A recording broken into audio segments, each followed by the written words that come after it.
అందరికీ good evening. మా అబ్బాయి కోసం అయితే ఇవాళ నేను డిన్నర్లోకి టమాటా చారు పెట్టాను ఫ్రెండ్స్. టమాటా చారు పెట్టినందుకు మా అబ్బాయికి బజ్జీ కావాలని అడిగాడు. చిన్నగా ఆలు బజ్జీ వేస్తున్నాను. నాకు ఎత్తుకుంటా బజ్జీ కావాలా నీకు?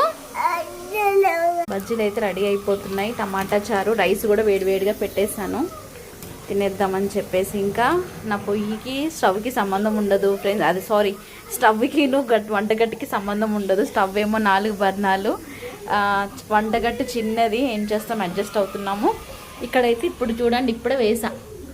మొన్న ఎప్పుడో కలర్ వేసాను, ఊరికే అలా ఉండిపోతుంది. నేను లేనప్పుడు కనీసం వాటర్ ఉన్నా సరే ఇంటి ముందు ముగ్గు పెట్టినట్టుగా ఉంటుందని చెప్పి ఇప్పుడే నాకు వచ్చినట్టుగా బ్రష్ లేదు, ఏమీ లేదు, ఏదో చేత్తో అలా వేసేసాను ఫ్రెండ్స్.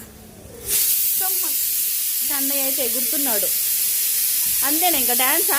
చూడండి, మంచం మీద బెడ్ షీట్ లేదు, ఏమీ లేదు. కన్నయ్య